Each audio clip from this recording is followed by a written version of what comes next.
Sonia Lebel. François Legault. Merci d'avoir accepté mon invitation. On devait jaser. Oui. On n'a pas souvent le temps moins qu'avant, de jaser. Oui, moins. Quand on était dans l'opposition, on avait plus de chance. Ouais. Ouais. Donc, avant de te parler, on sait que tu es ministre de l'Éducation, tu as été ministre de plein d'affaires, tu as été procureur à Charbonneau. Mais on va parler de ça après. Là, je voudrais commencer par ton enfance, Mont-Laurier. Oui. Parle-moi un peu de ton enfance puis de Mont-Laurier. Mais moi, je viens de Matane. D'abord, Matane. Oui, je suis née à Matane. Moi, je suis originaire de Gaspésie. Tu es resté combien de temps à Matane? J'avais 5 ans quand mes parents sont déménagés. Puis mes parents étaient enseignants. Ils ont déménagé pour le travail. Ils sont allés à Mont-Laurier parce qu'il y avait des postes d'enseignants là à l'époque pour les deux, pour mon père et ma mère. Fait que j'ai passé mon enfance à Mont-Laurier, mais tous mes étés chez ma grand-mère en Gaspésie, par contre. Donc, j'étais un peu un produit des deux régions, la mer et la forêt. Puis, Mont-Laurier, donc aller à l'école à Mont-Laurier, et puis, les fins de semaine, c'était la nature, c'était quoi, Mont-Laurier? Bien, Mont-Laurier, c'est le bois, hein. Mont-Laurier, c'est vraiment la nature, les lacs. On est dans les Hautes-Laurentides. Donc, j'ai appris, la première fois où je suis allée à la chasse, c'était avec mon père. J'ai pris mon permis, j'avais 14 ans, pour aller à la perdrix. On partait avec le chien, mais c'était plus, je dirais que c'était plus une occasion. Mon père était enseignant. C'était plus une occasion d'aller passer l'après-midi dans la nature, plus que le fait de chasser comme tel. Donc, j'ai commencé ça jeune, à marcher dans la nature. Puis j'avais plein d'amis qui venaient des fermes alentours. Fait que j'ai passé des étés, même des fois sur 2-3 semaines sur une ferme avec une amie. C'est là que j'ai appris à faire de l'équitation. J'ai appris à traire des vaches. Fait que j'ai eu la chance, moi, d'être dans 2 mondes à la fois. Un monde un peu plus intellectuel, hein. Enseignant. Enseignant, oui. Puis à Mont-Laurier, c'est sûr que les enseignants, les médecins, on fait partie un peu de la classe un peu plus éduquée, plus intellectuelle. Mais j'ai eu la chance, moi, d'avoir une enfance où mes amis étaient aussi des gens de bois, des gens de ferme, des gens d'agriculture. Fait que j'ai eu l'occasion de faire un peu tout ça. Fait que ça me permet peut-être aujourd'hui d'être à l'aise dans tous ces mondes-là.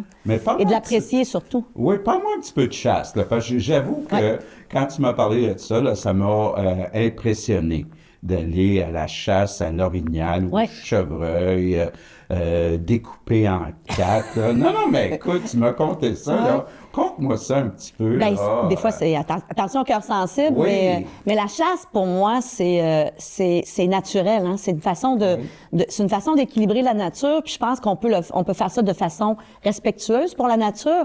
Puis j'ai recommencé à chasser il y a peut-être une dizaine d'années, le gros gibier. J'avais un peu abandonné ça avec les études. Bon, j'étais procureur de la Couronne, j'habite à Montréal depuis 30 ans, donc on peut comprendre que la forêt était plus loin du centre-ville, malgré qu'on a le parc à Longueuil avec les chevreuils, mais ça, c'est tout nouveau. Ça, c'est nouveau. Mais je m'en mêlerai pas. Mais c'est revenu il y a une dizaine d'années avec mon chum actuel, quand on s'est rencontrés, puis il avait commencé à chasser lui aussi. Puis encore une fois, ça a été une grande occasion de décrocher pendant la commission, d'aller me ressourcer. Mais en même temps, c'est extraordinaire. T'sais, on a l'impression que chasser, c'est la quête du trophée, mais le processus est plus important presque que la fin, malgré qu'un bon tartare d'orignal, il n'y a pas grand-chose qui bat ça. Quand on est un peu... Tu m'en as déjà servi un. Oui, mais quand on est un peu épicurien, puis qu'on aime bien manger, c'est totalement bio, hein. Quand on aime bien manger, fait que c'est tout ça le processus, là, je partirai pas à tout décrire ce que ça fait, mais je dois dire que le premier orignal qu'on a tiré, moi puis mon chum, on était juste tous les deux dans le bois, puis quand t'as une bête de 900 livres à côté de toi, 900 livres, ça ressemble à une espèce de chameau. Tu sais, quand tu vois ça de loin, c'est majestueux. T'arrives là, moi, 5 pieds et 4, quand mon chum me dit « aide-moi », puis que j'ai de la misère à lever à peine la patte de l'orignal, c'est un peu... ça aurait pu être un bon podcast, mais on n'avait pas de... Non, mais tu m'as raconté ça, 900 livres. Oui. Évidemment, il faut le sortir de la forêt. Là. Vous avez un 4 roues. Mais il faut l'arranger dans la forêt. Avant, à la chainsaw, vous l'avez coupé en 4. Ben, pas tout à fait de la chainsaw, mais il y a des outils pour ça. Mais oui, mais tu t'en pas. Mais vous l'avez coupé en 4. Oui, absolument. 4 quartiers. Puis un quartier d'orignal, c'est à peu près, là, quand on voit ça, c'est à peu près la grosseur d'un chevreuil, un quartier d'orignal. On n'a pas le choix. Puis même, je veux dire, comme mon chum, il vient pas mourir à côté du truck, du camion. Fait que il a fallu faire, je dis on, mais c'est plus lui, faire même 1 kilomètre de sentier dans le bois à la chainsaw pour dégager de l'espace pour que 4 roues passent. Fait que je dirais, du coup de feu au tartare, il y a 8 à 9 heures de travail là, pour sortir ça du bois. Puis, fait que quand on prend la première bouchée, là, elle est méritée. Non, mais tu me racontais ça. Vous aviez des lampes, parce qu'à un moment donné, quand ça prend 8-9 heures, bien évidemment, on tombe la nuit. Puis là, ben il faut avoir des lampes frontales pour... Et puis là, ben faut être un peu téméraire aussi, parce que je dois dire que quand on a récolté cette orignal-là, on s'est aperçu qu'on n'avait pas tous les outils nécessaires, puis on avait oublié, c'était une des premières fois qu'on chassait ensemble un si gros gibier, puis Donald avait oublié ses outils. Fait que là, il me dit, attends-moi ici, tu sais. Fait qu'il dit, je vais laisser il dit, attends-moi ici, puis je dis, je peux y aller avec toi. Il dit, non, il dit, faut que quelqu'un reste à côté de l'orignal pour les loups, pour pas que les loups viennent. Les loups mangent, bon. Oui. Est-ce que tu avais peur des loups? Non, moi, j'ai peut-être pas cette capacité-là de pas avoir peur, mais je dois avouer que j'étais assis à côté de l'orignal. Je me disais, OK, il doit m'aimer beaucoup. Te laisser toute seule ou avec tes loups? Je comprends, quand le loup va arriver, il va avoir le choix entre moi et la bête, puis le loup, j'espère qu'il va choisir l'orignal, mais en tout cas, bref, il m'a laissé là pour les loups, mais c'est toute une aventure. Oui, puis là, t'as besoin d'une lampe frontale. On est en plein milieu du bois, là. Il n'y a pas de projecteur, il n'y a pas d'électricité, on est éclairé par la lune. Il y a un petit peu de... Puis 900 livres, c'est beaucoup, donc... C'est pour ça que de le couper en 4, ça fait un peu moins pesant. Ça fait 4 divisé par 4, disons. J'étais au trésor, j'aimerais le savoir, 900 divisé par 4. Mais disons que ça fait 4 fois moins pesant. Fait que oui, mais c'est toute une aventure. Mais c'est vraiment... Tu sais, on peut être des jours et des jours dans le bois sans rien voir. Puis ça aussi, ça fait partie de l'aventure. Puis on le voit, il y a de plus en plus d'amateurs de chasse présentement. Les gens parlent de plus en plus librement. Puis je trouve ça le fun parce que c'est vraiment... Pour moi, c'est mon équilibre. Tu me parles de patience parce que il y a la pêche aussi. Oui. Tu vas à la pêche au saumon, entre autres, vous êtes une gang en Gaspésie, juste des filles, incluant Isabelle, mon époux. Et vous êtes des heures, sinon des jours, à rien attraper. Donc, ça prend de la patience. Oui. Puis là, vous êtes équipés avec des culottes. On a des salopettes, on a des bottes qui sont particulières pour ça, des bottes pour la pêche au saumon, dans les rivières à saumon. On a des grandes salopettes parce qu'on peut entrer dans l'eau des fois jusqu'aux cuisses, presque jusqu'à la taille. Faut faire attention parce qu'il y a du courant, les rivières à saumon. Mais je vous dirais que une journée dans une rivière à saumon passe plus vite qu'une motion à l'Assemblée nationale. Oui! OK, peut-être que la motion, c'est vrai que c'est long, mais passer des heures dans la rivière, puis il arrive rien... Je vois pas le temps passer. Non? Non, je vois pas le temps passer. Comment ça? Parce que c'est beau, c'est serein, c'est presque méditatif et contemplatif, puis Dieu sait que je suis pas une fille de méditation dans le sens que j'ai besoin que ça bouge, mais ça vient calmer mon agitation intérieure, puis vraiment, pour vrai, là, il n'y a rien de plus, pour moi, de plus équilibré, de plus, ça me calme. Oui, le temps passe tellement vite, là. Veux pas, tu sais, t'as toujours été dans des emplois un peu stressants, même quand tu étais procureur, donc c'est une façon de faire sortir le stress. Notre chalet qu'on a, il est complètement dans le bois. Il est très, très loin dans le fond. On doit se rendre en motoneige l'hiver parce qu'il n'y a pas d'accès. Donc, accès limité, pas de cellulaire, pas de Wi-Fi la plupart du temps. Et on a acheté ce chalet-là pendant la commission parce que c'était la façon de déconnecter. On fait des emplois qui sont très prenants. C'est normal, qui prennent la tête. Fait que pour moi, de travailler de mes mains, d'être dans le bois, de couper des arbres, d'être en mode un peu survie, parce que une journée au chalet, là, elle est dirigée vers comment je me chauffe.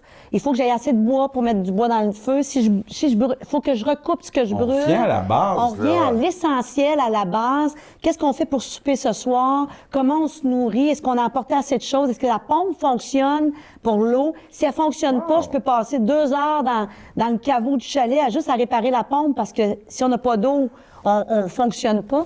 Fait que je pense que c'est une façon de revenir à l'essentiel. Puis Puis pour ça, j'ai aimé ça, amener les enfants là, leur faire comprendre Ouais. qu'est-ce que ça veut dire quand tu branches ton cellulaire. Mais c'est parce que s'il n'y a pas de soleil, il n'y a pas d'énergie. On travaille avec les batteries puis le solaire, donc ça revient vraiment à Donc, la base. ça peut arriver Ouais. congé de cellulaire. Ben c'est même mandatoire et très difficile au OK, début, mais ouais. maintenant ils apprécient Surtout pour ça. les enfants. Ben oui, mais Wow. maintenant tu vois, ils sont rendus plus grands, puis maintenant ils apprécient ça, puis ils veulent venir justement pour cette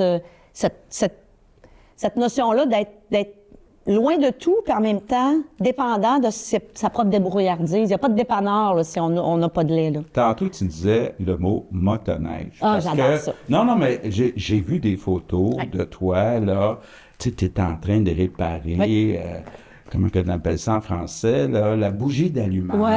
Ouais. Et puis, Ouais. t'es en train de jouer dans le moteur. Tu sais. Mais j'ai toujours aimé Je me ça. dis, voyons donc, Sonia Lebel qui est en train de jouer dans le moteur de sa motoneige. J'ai eu la chance d'avoir un père qui a eu 2 filles, puis qui nous a jamais élevés comme des filles, c'est-à-dire limitées dans nos choix. Tu sais, moi, je voulais être pilote d'avion. Mon père était dans les forces armées, était commandant des cadets de l'air.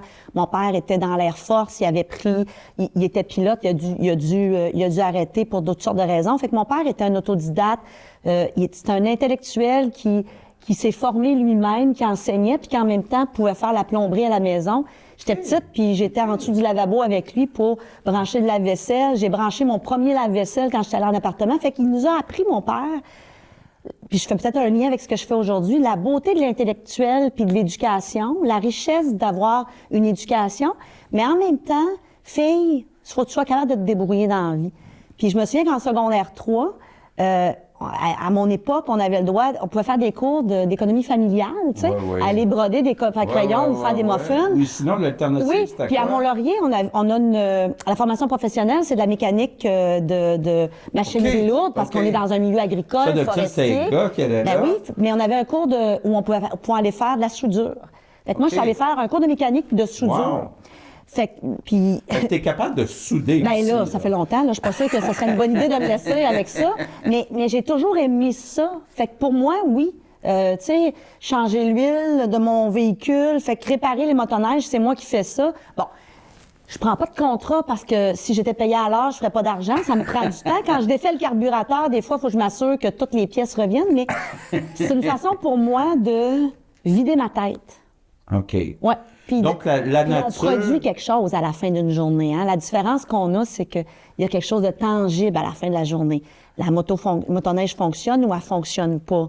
Tu sais, il y a quelque chose de très réconfortant de produire quelque chose qu'on peut toucher une fois de temps en temps. Tu sais. Donc, tes parents étaient enseignants, Oui. mais manuel, ton père Oui, mon père était manuel. Oui, mon père a fait beaucoup de choses. Mon père était radioamateur. Mon père était commandant des cadets de l'air. Fait que la survie en forêt.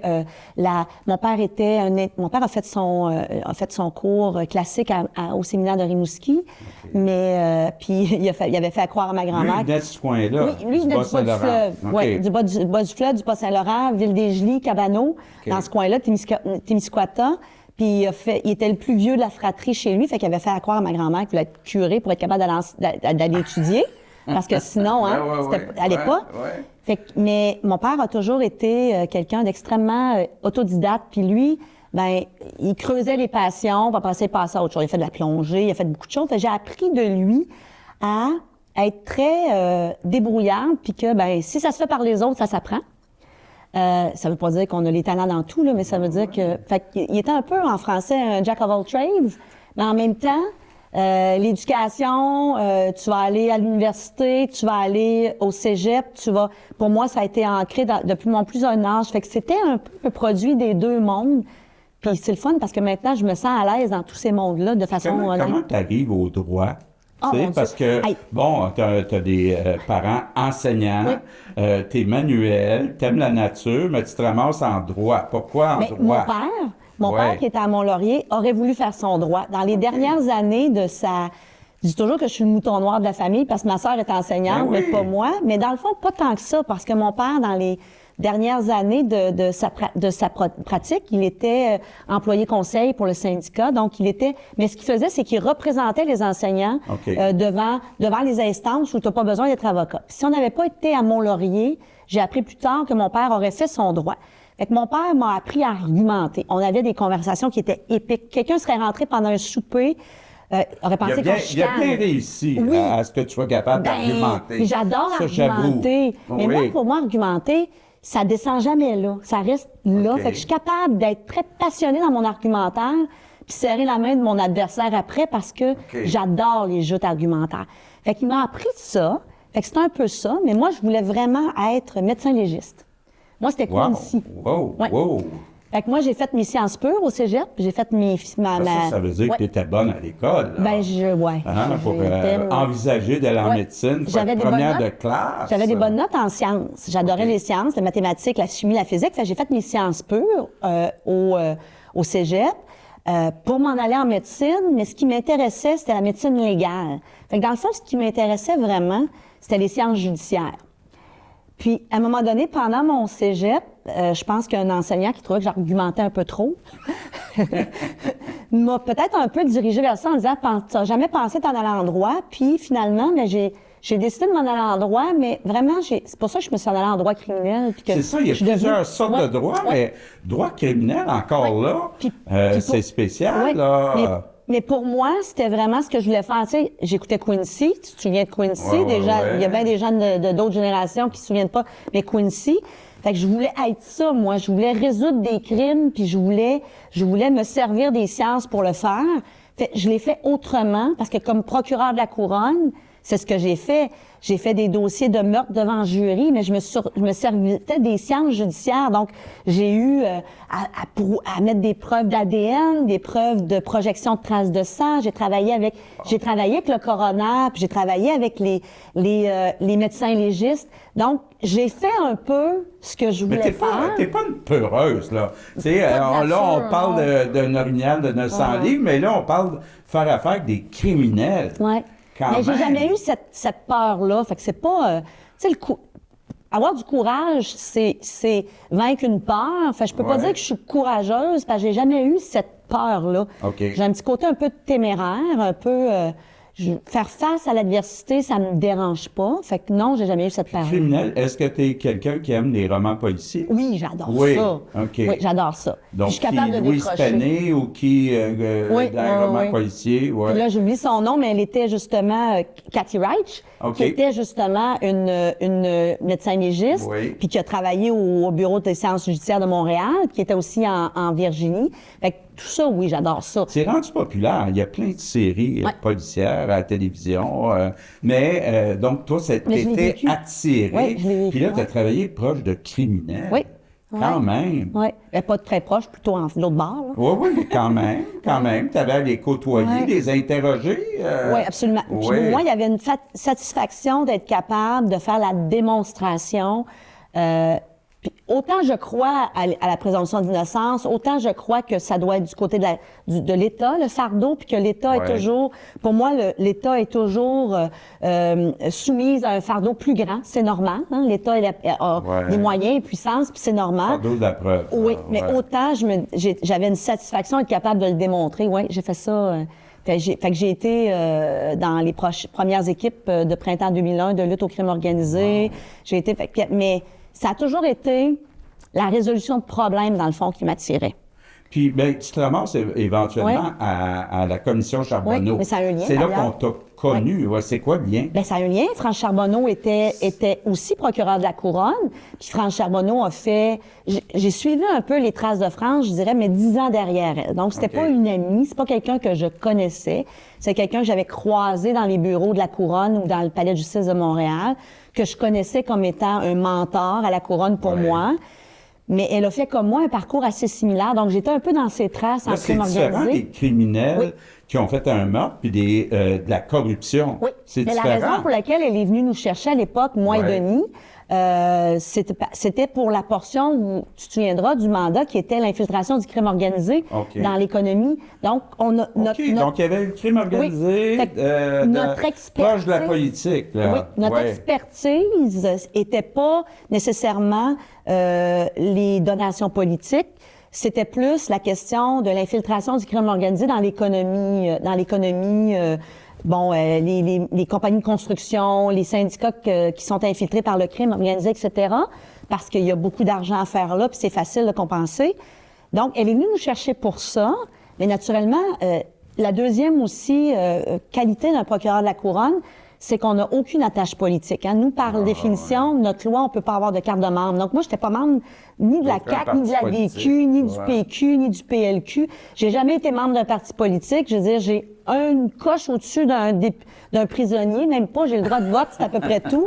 J'ai le droit de vote, c'est à peu près tout. Fait que pour elle, il y avait pas de conflit d'intérêt potentiel. Mais là, en même temps, je dois le dire pour moi, un procureur de la Couronne, c'est quelqu'un qui est capable d'assimiler rapidement des faits, de comprendre des enjeux. Fait qu'on est vite rentré dans le domaine de tout ce qui était le financement, mais c'était passionnant. Là. Aussi, étant donné que c'était public, ben là, tu deviens un personnage public. Là, les gens suivent ça presque comme un téléroman à chaque jour, ce qui se passe à la commission Charbonneau. Mais nous, on s'est rendu compte de ça à la fin de ça. Parce que c'était... Tu l'avais pas vu pendant? Ben, on savait que c'était public, mais que ce soit devenu méga public au point de devenir un personnage de télé-réalité, on le sentais pas pendant? Non, ben c'est difficile de le sentir parce que nous, on arrivait à la commission tôt le matin, on partait tôt le soir, puis je vais faire un scoop, là, je regardais pas les images de la commission en boucle le soir. Donc, comme maintenant, je regarde pas nécessairement la période de questions le soir quand on l'a vécu. Et même Jean Chrétien disait, moi, je regarde pas les nouvelles si je dors mieux. Ben c'est ça. Fait que, tu sais, de là à comprendre l'impact, le comprendre et le sentir, c'est deux choses. Fait que c'est quand on en est sorti qu'on a vraiment compris l'impact. Quand tu regardes, là, puis sans rentrer dans des secrets, qu'est-ce qui t'a le plus marqué dans cette commission Charbonneau, là? Tu sais, t'as eu interviewé des politiciens, des syndicats, des gens de la construction, des entrepreneurs. Qu'est-ce qui t'a plus frappé? Mais moi, c'est vraiment la portion crime organisé qu'on a fait là, avec Mignotto, puis avec tout l'argent dans les bas. Puis l'argent dans les bas. Puis c'est vraiment le niveau d'infiltration, puis le niveau à ce moment-là puis peut-être que ça m'a plus marqué ou ça m'a plus touché parce que c'était ma formation, là. Mais évidemment, ben, faut faire parler les gens qui veulent pas parler. Puis là, ben, ça, on t'avait connu. On disait, hey, tu réponds pas à ma question, là. Mais ça aussi, ça devait être un peu frustrant de voir qu'il y en a qui patinaient puis qui voulaient pas répondre. Oui, mais des fois, il faut avoir la patience de comprendre que c'est dans ce qu'ils disent pas qu'on obtient plus d'informations. C'est vrai. C'est vrai. Oui. C'était bien différent avec Michel Arsenault, par exemple, il était plus frustrant, là. Lui, il parlait beaucoup. Trop. Puis là, ben, écoute, c'est là, dans le fond, qu'on se connaît, parce que moi, je te vois aller, puis je me dis, hey, moi, je veux qu'elle vienne travailler avec moi. Puis là, je t'approche, puis après avoir insisté, puis j'étais dans l'opposition à l'époque. Là, tu es venu travailler avec moi, Martin Koskinen, la petite équipe. J'ai pas dit oui tout de suite.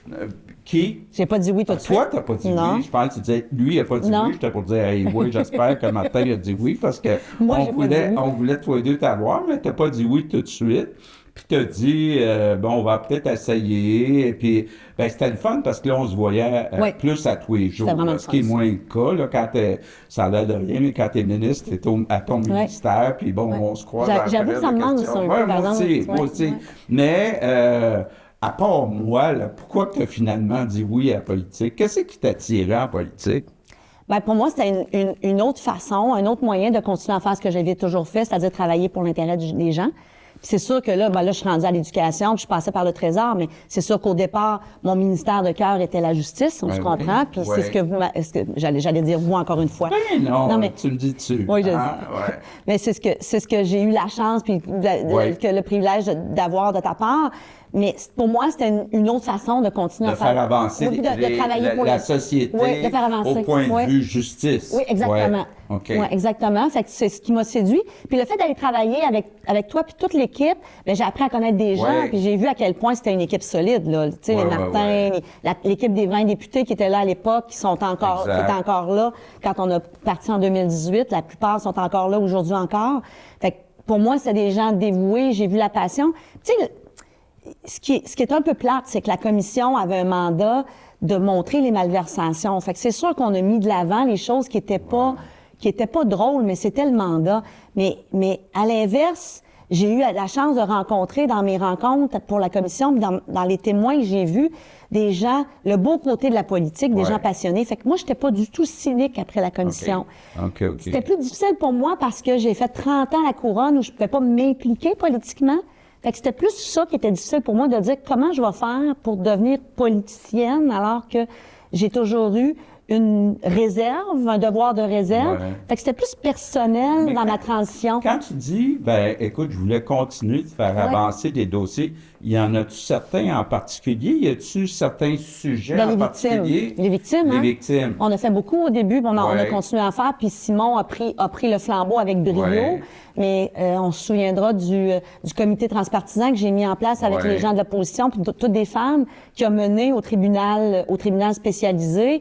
Fait que pour moi, c'était, tu sais, d'améliorer la place du citoyen dans le système de justice parce que je l'ai vécu comme procureur de la Couronne. J'ai eu des victimes dans mon bureau, j'ai eu des témoins dans mon bureau, puis je pouvais voir à quel point ça fait des dommages, même quand on le fait parce que pour une bonne cause, puis comment on peut adoucir quelque chose qui est... Tu sais, les gens, quand ils viennent nous voir, là, c'est jamais dans le bonheur. Je veux dire, j'étais pas chambre de bonheur. Je comprends. Tu viens me voir soit parce que tu es témoin d'un crime, soit que tu es victime d'un crime. Alors, c'est jamais une expérience agréable. Puis les gens sont volontaires, mais en même temps aimeraient mieux s'en passer, mais comprennent qu'il faut le faire. Donc, c'était ça qui me guidait. Fait que j'ai eu l'occasion, les 2 ans que j'étais là, de le faire. Puis là, éventuellement, je t'ai peut-être pas donné le choix. T'as ouvert à d'autres sujets que la justice. Tu sais, en disant, parce que quand on est en politique, bon, toi, tu connaissais la justice, mais on essaie de changer la société, d'améliorer la société. Puis là, la preuve que j'avais confiance en toi, je t'ai demandé d'aller prendre le trésor. Ça veut dire contrôler les dépenses du gouvernement. Mais il y a de la justice là-dedans. Oui, il y a de la justice partout. La justice, c'est pas juste des textes de loi puis des règlements. La justice, c'est de l'équité, c'est de l'intégrité, c'est de l'équilibre, c'est d'être capable de trouver la meilleure façon pour servir un intérêt, puis qui va toujours demeurer l'intérêt des Québécois. Hein. Au Trésor, on regarde les budgets, mais pourquoi? Pour avoir une saine gestion. Pour qui? Pour les Québécois, pour avoir des finances en santé. De dire, on gère votre portefeuille, on a une responsabilité. Fait que pour moi, il y avait de la justice là-dedans. Pour moi, la justice, c'est plus que juste la règle numéro 1 puis la loi numéro 17. Là. La justice, c'est une façon d'être puis une façon de se comporter. Puis pour moi, la justice, c'est pour qui je fais ça, puis pourquoi je fais ça, puis d'essayer de jamais perdre de vue les objectifs. C'est ça. Je suis très forte sur les objectifs. Moins c'est moyens, plus c'est les objectifs. Les deux, moi, je dirais. Oui, mais les moyens sont importants. Des fois, faut revenir à la base. C'est quoi notre objectif? Puis des fois, décrocher du moyen pour être capable d'y arriver. Là. Puis là, ton nouveau défi, c'est l'éducation. Et l'éducation. Tu sais, puis je t'avais dit, bon, d'abord, j'ai pas envie de t'expliquer ça longtemps, tes 2 parents enseignants, ta sœur, mais... tu sais, je t'avais dit, l'éducation, pour moi, c'est le plus beau ministère. C'est celui qui est le plus orienté vers l'avenir. Et tu t'occupes de permettre à nos jeunes d'aller au bout de leur potentiel, puis de prendre leur place dans la société.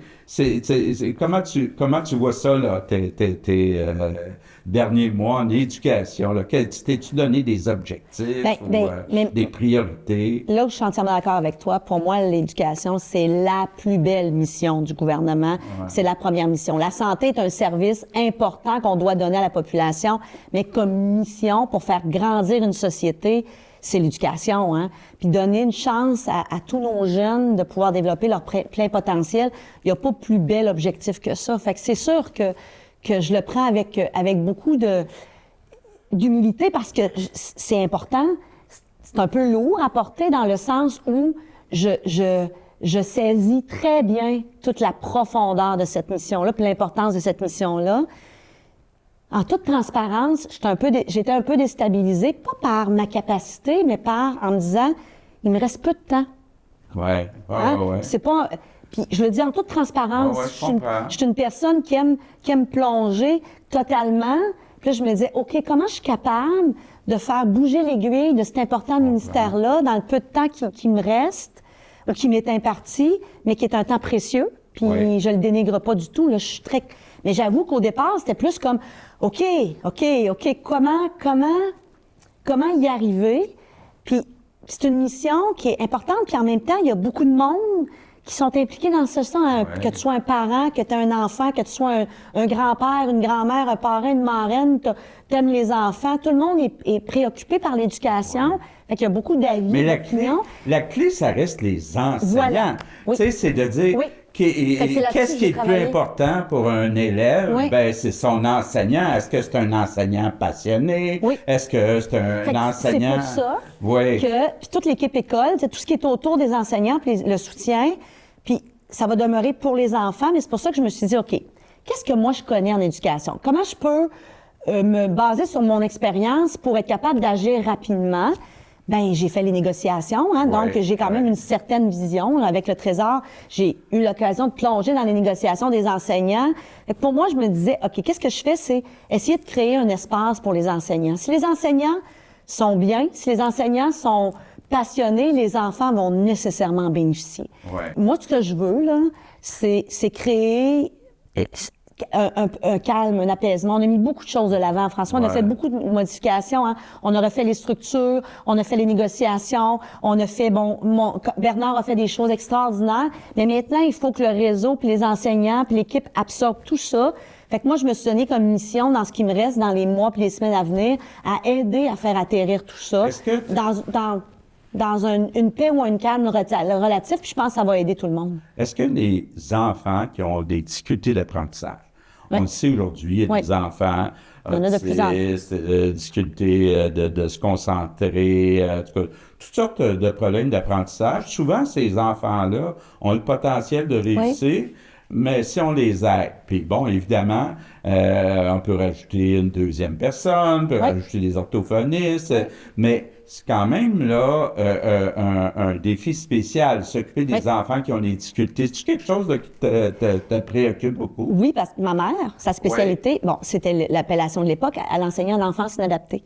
Fait qu'elle avait une classe de 12, elle avait des jeunes avec des difficultés d'apprentissage. À l'époque où il y avait des classes spécialisées puis qu'on n'était pas à l'intégration dans les classes régulières. Fait que oui, c'est quelque chose qui me touche beaucoup, qui me préoccupe. Fait que moi, c'est de trouver justement comment on peut supporter mieux les enseignants pour aider les enfants. On a mis les aides à la classe, ça va aider. Là, il faut voir comment on peut déployer mieux les orthophonistes puis toutes les aides. Ça prend encore des équipes, des classes spécialisées pour certains qui ont des difficultés d'apprentissage supérieures. Fait que oui, ça me touche beaucoup. Puis j'ai l'impression de prendre un peu ce que mon père faisait, ce que ma mère faisait. Puis oui, mais... Tu vois-tu qu'il y a une différence selon le milieu, selon les parents? Bon, évidemment, selon la première langue des parents, les défis sont pas les mêmes d'une école à l'autre. Ben, on le voit, le milieu socio-économique a un rôle à jouer, mais il peut y avoir des enfants en difficulté dans tous les milieux. Puis souvent, c'est pas la qualification, mais la scolarisation de la mère aussi qui va beaucoup y apporter. Le niveau d'implication des parents, quand les parents sont très investis, ben ça aide beaucoup. Ça aide beaucoup. Fait qu'on a besoin des parents. L'école peut pas, elle, tout seule, tout prendre. Il faut que les parents s'investissent, puis on le voit, quand les parents sont très investis, même si leurs enfants ont beaucoup de difficultés, ça aide beaucoup à passer au travers. Fait qu'il faut qu'on amène tout ça. L'école est importante, mais le milieu est important. Tout le monde doit travailler. Elle me dit qu'on approche la fin. Peut-être, dernière question là, sur l'avenir. Comment tu vois l'avenir de notre société, pas juste en éducation, de façon générale? Il y a beaucoup de négatifs actuellement. Il y a la guerre en Ukraine, il y a des problèmes avec le coût de la vie. Comment tu vois l'avenir? C'est une grande question. Hein? Oui. Ben, je pense qu'on peut pas dissocier l'éducation de notre avenir. Hein? Oui. Pour moi, l'avenir d'une société dans son éducation puis sa capacité d'éduquer ses citoyens pour qu'ils soient capables justement d'aller vers l'avenir. On a une culture incroyable, une langue incroyable. L'école doit faire partie de l'équation. On a des richesses naturelles incroyables. Je pense qu'il faut être capable de continuer à se défendre, puis à défendre notre culture, notre richesse, puis il faut trouver la façon d'exploiter nos richesses économiques. Puis tu l'as souvent dit, hein, l'économie, c'est pas une fin en soi, c'est une façon d'avoir des moyens. Il faut aussi recentrer nos missions. Je pense qu'il faut bien recentrer nos missions. Puis, mais pour moi, on est une société qui est forte, qui est fière. Il faut trouver le moyen de se mettre de l'avant, mais faut pas se fermer au reste du monde parce qu'on est quand même un petit milieu. Moi, je les vois, mais je pense que l'éducation va toujours demeurer pour moi une des clés dans tout ça. On est-tu capable de donner de l'espoir à nos jeunes? Oui, je pense que oui. Il y a de l'espoir. Tout n'est pas sombre. Au contraire, moi, j'ai de l'espoir de mes enfants, mais j'ai des enfants qui sont présentement à l'université, qui croient à l'avenir. Je pense qu'il faut leur donner cet espoir-là en l'avenir. On va s'en sortir. On est fait fort, puis on est un bon... c'est notre responsabilité. Mais c'est notre responsabilité. Oui, c'est notre responsabilité de véhiculer cet espoir-là, mais moi, j'y crois. J'y crois, fait que on a des difficultés, mais on va s'en sortir. On s'en est toujours sorti. On est fort. Sonia Lebel, merci beaucoup. Merci, c'était très agréable. Oui. Oui.